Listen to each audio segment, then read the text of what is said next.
Hi YouTube, welcome to another edition of Horror Hands, and for this video I was going to do a bit of an unboxing and a little bit of a talk about the Bob Clark Horror Collection box set from 101 Movies. Get it unsealed, have a look at the movies that are inside, and I'll let you know what I think about the movies that are in this box set.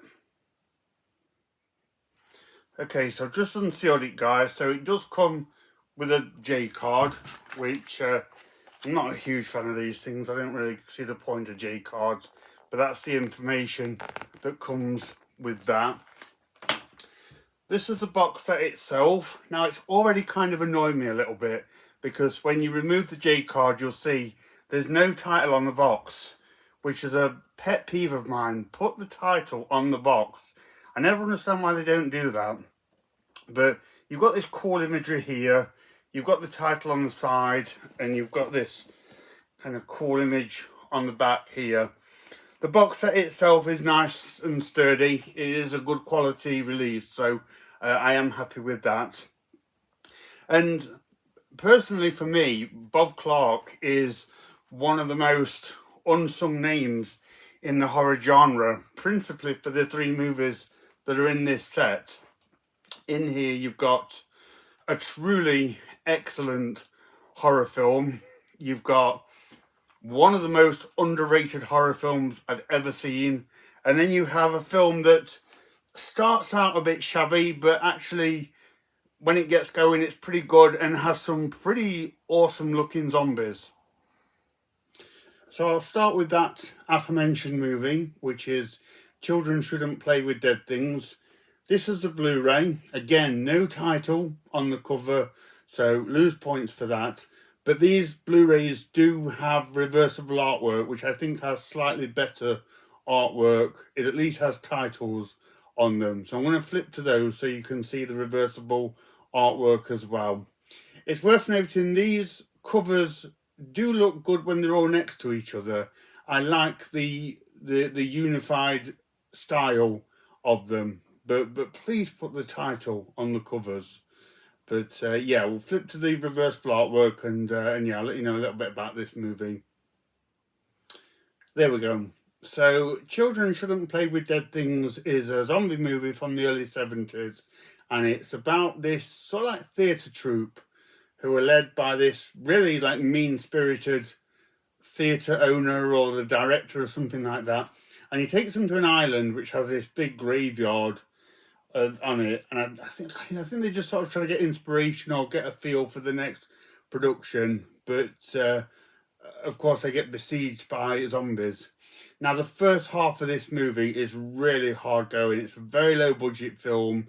It's very dialogue heavy in the first half, and the acting is pretty terrible, so it's a rough experience trying to get through that.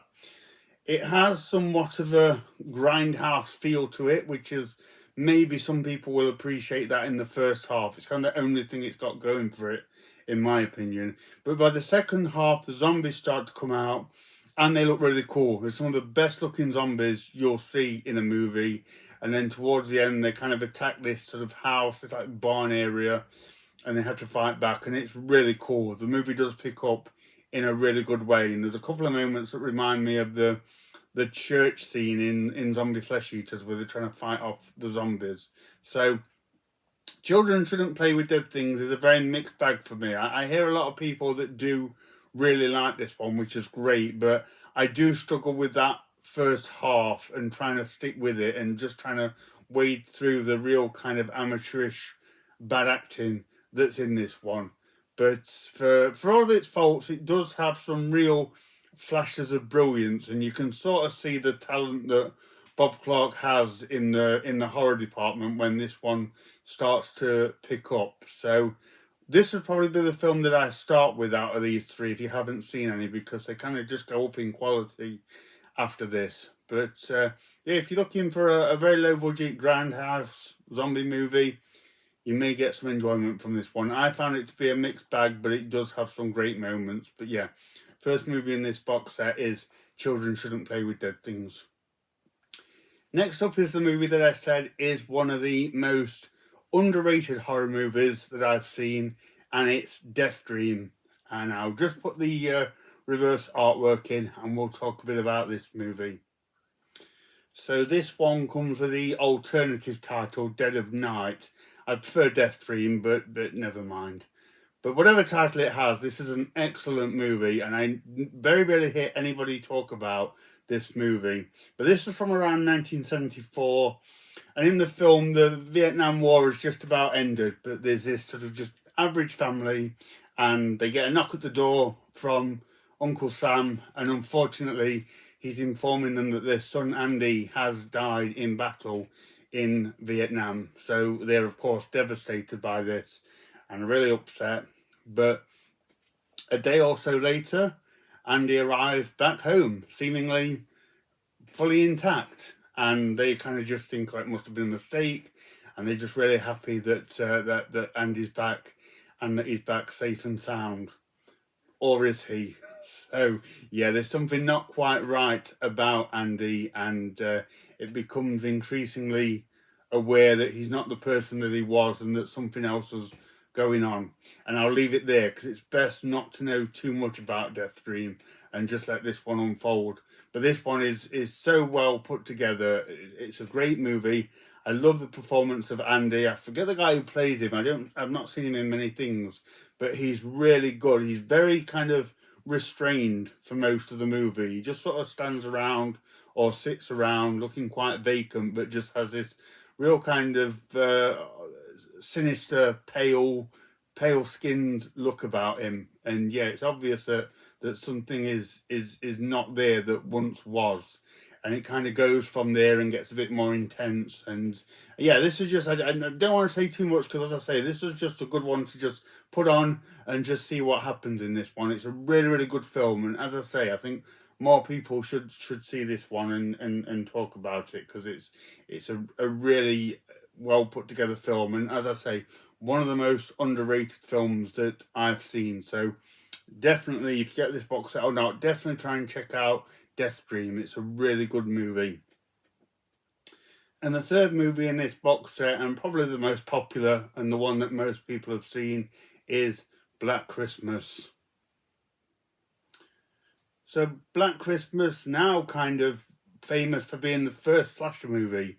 Bob Clark was doing the old stalk and slash tropes before Halloween. Halloween cited as like the one that created the slasher genre, but Black Christmas was doing it about 4 years before Halloween was released. And this is an excellent movie. This one sees a house with all these sorority sisters, and they start by getting these kind of menacing phone calls. It's just like lecherous calls from an unknown caller. And it gets more creepy and more intense, and then they start to find some victims and dead bodies and things like that. And the police are trying to find the killer. One of the policemen is played by John Saxon, and it's just a really good, tense slasher movie. Really well put together, tightly directed, really creepy in parts, and it has like the winter snowy setting, which is really good, and that's utilised really well to create a kind of a cut-off kind of feel to the whole thing, which I really like. So yeah, if you've not seen this one, this is a slasher essential. Like I said, it's pretty much the one that started it all, and is a great movie as well. So yeah, this was essential in this Bob Clark collection. So yeah, good to see this one added to the box set.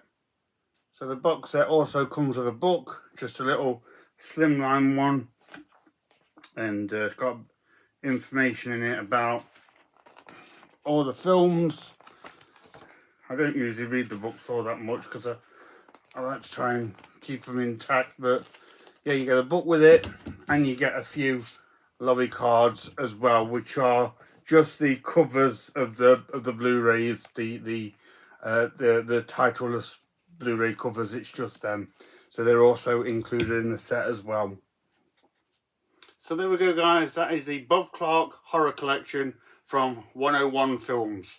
Sorry, I'm not the best person at unboxing these things, but I just wanted to show this one. I'm a big fan of Bob Clark's movies and couldn't resist this when I saw it in HMV. Also, this does say it's limited edition. I can't find to what number, but if you like the look of this, you might want to get this in sooner rather than later if it does have a limited release. But let me know what you think of this, guys. Let me know if you've picked this up or what you think of these movies in general, if you have a favourite or not. Let me know what you think. So thank you very much for watching, and stay tuned for more videos.